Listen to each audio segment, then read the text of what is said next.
Hey everybody, you're watching We the Fandom, where we discuss comic books, pop culture, and the fandom experience. If you enjoyed this video, please hit that like button and subscribe to the channel to see more content.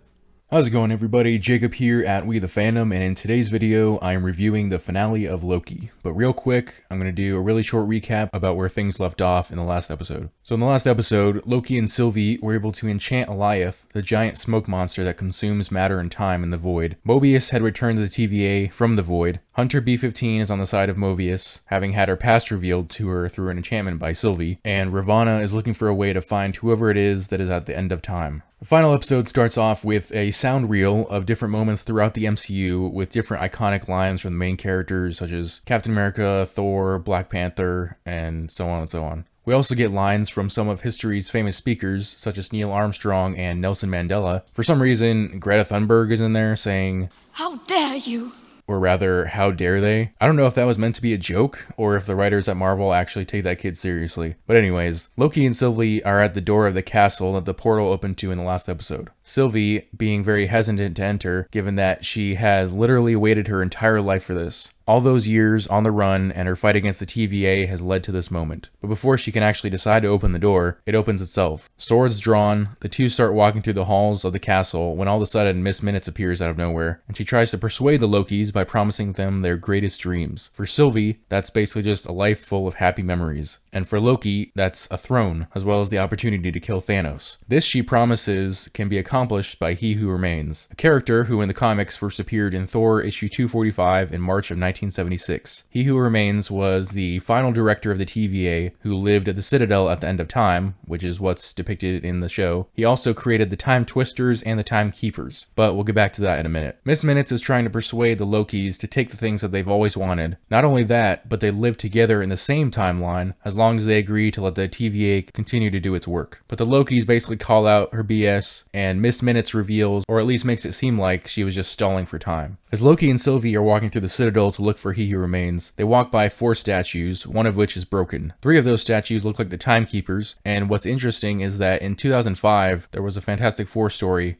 where it was revealed that there was once a 4th timekeeper who had been banished to ancient Egypt by He Who Remains. Unfortunately, we don't really get anything else pertaining to that. Instead, what we get is the character He Who Remains, or Kang. Maybe not either of them. This goofball character takes them up to his office by elevator and reveals he has a special temp pad that he keeps using to dodge their attacks when they try to kill him. At the TVA, Miss Minutes had uploaded files for Ravonna earlier in the episode. Not the files she wanted, but the files that He Who Remains thought would be more useful to her. Mobius shows up, only somewhat surprising Ravonna, and when he tries to convince her to stop doing what she's doing, she's only more adamant in her belief that they need to continue the work of the TVA and that free will only belongs to those at the top. She calls for a guard to take Mobius away when Mobius reveals that the TVA is no longer under her control. The veil has been lifted and the workers of the TVA know the truth because Hunter B-15 had led some guards to a school in the time of 2018, and we see Ravonna, who seems to be the principal of a school, thus revealing the truth about the TVA being variants. Mobius then tries and fails to stop Ravonna, and she ends up leaving through a time portal. Back at the Citadel, He Who Remains is serving the Lokis tea, and this guy definitely seems to be a little bit off his rocker. After the Lokis reveal their intentions to kill him, he just laughs and he pulls out sheets of paper, similar to how in the first episode where that TVA agent had printed out every single thing that Loki had ever said. He Who Remains knows every single thing that will happen throughout time, which is why he's always able to dodge their attacks. And he also tells them that the fact that they made it to the Citadel, in fact their entire journey thus far, was plotted out by him. After which he reveals to them the true mission of the TVA, keeping everything within a single timeline to avoid the return of variants of himself, alluding to rulers and conquerors. We then get his origin story. He originally was a scientist who discovered the multiverse, and after discovering and working alongside other variants of himself, some of them wanted to rule the multiverse, and that began the multiversal war. The variant, calling himself He Who Remains, discovered the being Alioth, who we saw in episode 5, and used Alioth to end the war, creating the sacred timeline. He Who Remains offers Loki and Sylvie the chance to rule in his stead. He would quote-unquote retire while they run the TVA and continue to prune the timelines to prevent variants of him from popping up. The other option is that they kill him and the variants return, starting another multiversal war. When he finishes giving his speech, he reveals that they crossed the threshold, the point where he no longer knows what's going to happen, and we see branches forming on the timeline. While Loki wants to take a moment to consider what they will choose, Sylvie thinks it's all a lie still, and she wants to kill He Who Remains. Loki tries to stop her, the two fight almost to the death, and where it almost seems like he convinces her,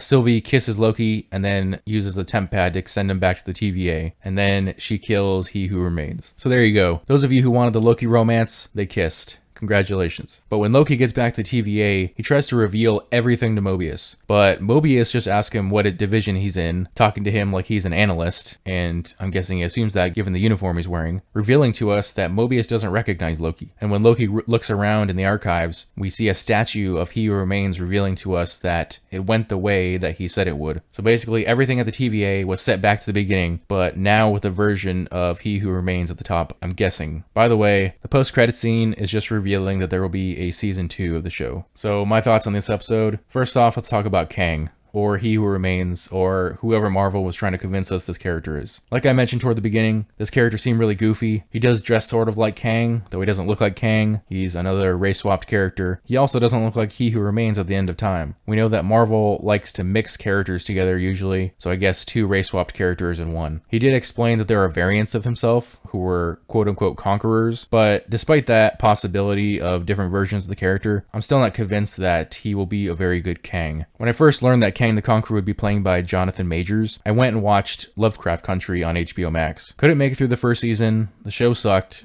and as soon as I first heard Jonathan Majors' character utter his first sentence, I knew he wasn't going to be a good fit for Kang. I'm not doubting his acting ability, but some actors just aren't made to play certain characters. Jonathan Majors is just one of many recent depictions of black men in popular media as being soft-spoken and ineffectual. I mean, have the writers at Marvel ever picked up a comic book with Kang in it? Or maybe I should just say a comic book in general? Because there's no way I could ever read one of Kang's speeches in Jonathan Majors' voice and take it seriously. Again, not knocking the actor's ability. I think Steve Buscemi is a great actor, but I wouldn't have him voice a character like Apocalypse. And Kang is just one of those characters where you need to get the voice right or the whole thing falls apart. As for the episode itself, to me it wasn't really finale worthy. They revealed the bad guy way too soon, the entire episode was mostly talking, and they left us on a cliffhanger for the next season, which likely won't come out until after Doctor Strange 2. It just seemed like the suspense that we've felt all season wasn't really worth it for this moment. So while I'm disappointed to say that I'm disappointed, this was definitely the best Marvel Disney Plus series so far until they got to the finale. But let me know what you guys think in the comments below. As always, if you enjoyed this video, please leave a like and subscribe to the channel if you haven't done so already.